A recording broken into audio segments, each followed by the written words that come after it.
Olá, amigos da Rede Espaço Espírita, a rádio e TV da Voz Espírita.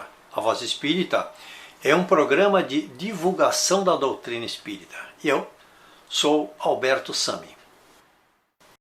Caríssimos irmãos, hoje nós vamos conversar sobre um assunto que tem uma dimensão enorme dentro das condutas sociais que o ser humano deve proceder. Recentemente, numa rede social, eu observei que esta rede social ela estava colocando um problema de conduta inadequada na casa espírita ou nas casas espíritas. E várias pessoas que ali se manifestaram foi no intuito de colocarem não só as opiniões próprias, mas também de dizerem que em algum momento tinham percebido ou tinha acontecido com elas. É novo esse assunto? Não, não é novo. Não é novo dentro da doutrina espírita, pode acontecer, acontece, né? Estamos aqui para dizer isto. Como acontece também em outras convicções religiosas, com maior grau, com menor grau. Mas nós vamos conversar especificamente sobre esta conduta inadequada nas casas espíritas. Quando e como acontece? Obviamente que tem que haver uma oportunidade, não é? Muitas mulheres que adentram a casa espírita para conhecerem a doutrina ou já frequentam esta casa espírita têm contato também com homens. Isso é absolutamente normal. E dentro desse aspecto, nós não podemos interferir em absolutamente nada. Nós, digo, os dirigentes da casa não podem interferir, não é, neste contato, nessa interação. Afinal, nós estamos falando de uma casa religiosa.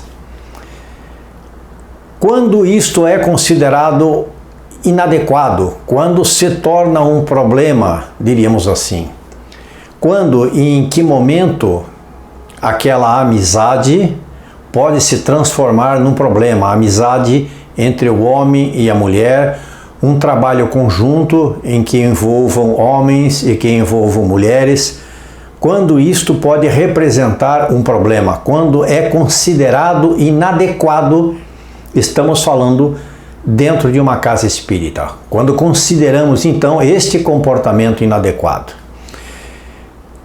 Quando a pessoa em questão tenta a ficar sós com a sua vítima, não é? Quando o homem, no caso, procura ficar sozinho com a mulher e neste momento pode acontecer algum tipo de conversa, algum tipo de problema, algum tipo de insinuação que deve ser evitado pelos dois, não é? Pelos dois envolvidos. Quando esta situação também contém comentários grosseiros, é claro que nós estamos então falando de um assunto que já extrapolou o simples assédio, não é? Porque agora nós temos aqui um aditivo, que são os comentários grosseiros. Então existe já uma agressividade a caminho da intenção de se posicionar como assédio. E o assédio nós podemos dizer que é quando esse comportamento inadequado, aquele, não é, que está assediando, ele ignora o não. Quando ele ignora o não de uma das partes onde está acontecendo o assédio e a pessoa continua a assediar, a falar aquilo que não deve ou se comportar de uma maneira em que a progressão daquele assunto deverá ser então grave dentro da casa espírita. Por quê? Porque não é o local, não é, adequado. E mesmo que isto aconteça, comece dentro de uma casa e depois este comportamento inadequado ele passe para fora da casa, a casa foi o motivo para isto começar. Então o comportamento continua totalmente inadequado. Bom, neste caso nós poderíamos dizer o seguinte: como os dirigentes devem proceder com os seus voluntários e como o assediado deve proceder? Ele deve procurar os dirigentes e conversar o que está acontecendo, dizer claramente, colocar claramente quem, por quê e como está sendo assediado, em que momento foi assediado, e deve colocar para os dirigentes. E quando o assédio provém do dirigente ou dos dirigentes, mais de um dirigente, esta pessoa então ela deve procurar uma outra casa espírita, porque aquela em que ela está frequentando com certeza não é uma casa séria.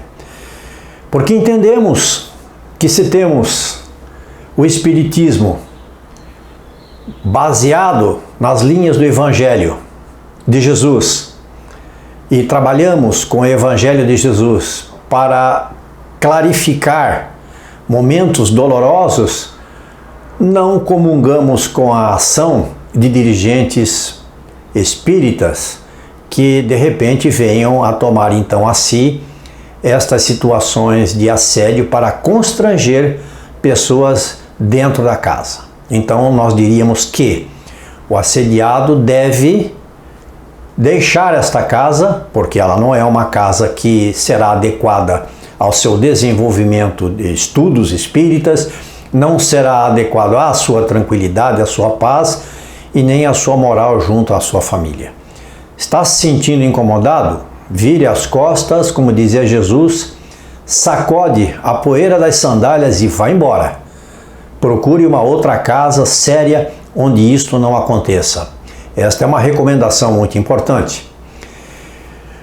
Estes dirigentes, quando tomam conhecimento desses assuntos, não é? Quando um assediado leva para um dirigente o assunto de que está acontecendo algo que não está correto dentro dessa casa, ele deve tomar, obviamente, uma medida imediata, não é? Conversar com a pessoa que assediou, mas, acima de tudo, tomar essas ações é mais do que necessário, é o correto, é o que se deve fazer. Mas a vigilância dentro de uma casa espírita, ela deve ser constante. Porque adentram dentro dessas casas pessoas com muitos problemas, pessoas carentes, pessoas com necessidades de atenção, várias necessidades. E nós sabemos que estamos vivendo num mundo extremamente dificultoso naquilo que nós temos como a moral e como temos também o discernimento, o bom senso, a bondade, o trabalho espiritual envolvido numa casa espírita. Concordamos que todos esses problemas podem trazer muitas divergências de opiniões, não é? E também essas divergências de opiniões a respeito de assédio, elas têm entendimentos diferentes. Por quê? Porque muitas pessoas percebem que estão sendo assediadas, mas não tomam nenhuma atitude e com isto muitas vezes saem da casa ou continuam na casa e acabam que não denunciando aquele assédio, elas começam a falar para uma pessoa, para outra pessoa, e acaba que isso não só não resolve, como se torna um grande problema, não é? Como os dirigentes devem proceder, não só nessa parte da vigilância, mas com todos os voluntários que trabalham dentro da casa, mas também com os médiuns que trabalham, alguns solitários, não é? Sozinhos. Uma vigilância constante, obviamente. E mais abaixo nós vamos ler o que a FEB pensa a respeito desses trabalhos de um médium que trabalha solitariamente. Não entendemos ser correto, obviamente, em que um assistido possa ficar sozinho com o médium ou com quem quer que esteja dentro de uma casa espírita, dentro do horário de trabalho, e muito menos que esse assistido vá procurar uma casa espírita fora dos horários, não é? Que esta casa, enfim, trabalha, e ficar a sós dentro da casa com alguém que de repente ele mesmo não conhece. Nós temos também dentro da doutrina espírita um cuidado especial, precisamos tomar um cuidado especial com pessoas que se infiltram na doutrina, que não tem absolutamente nada a ver com o espiritismo, e isso acontece muito. Nós recebemos pessoas de todas as convicções religiosas dentro da casa espírita e devemos continuar fazendo isso. O espiritismo, ele existe exatamente para isso, para congregar pessoas, para trazer irmãos para dentro da casa, para que cada vez mais o espiritismo, a doutrina espírita, a convicção espírita, ela possa chegar aos olhos, aos ouvidos do ser que a procura esta casa para solicitar um conforto. E muitas vezes, dentro desta grande manada necessitada que existe no mundo, do qual fazemos parte, obviamente, temos aqueles infiltrados que adentram as casas para colocarem ali a sua maldade, as suas dificuldades morais e todos aqueles problemas que os dirigentes espíritas também precisam tomar cuidado extremo com este tipo, não é, de pessoa que vem à casa muitas vezes mostrando uma boa intenção e a determinado tempo depois percebe-se então que esta intenção era apenas uma máscara e que a pessoa estava ali para atrapalhar, para colocar problemas que, colocados à luz da sociedade, né, temos aí as denúncias de que nessa casa espírita, então, houve problemas de assédio sexual. Recentemente, tivemos uma situação extremamente complicada de um médium que atendia sozinho. Não precisamos aqui falar o nome, obviamente, todos sabem de quem estamos falando.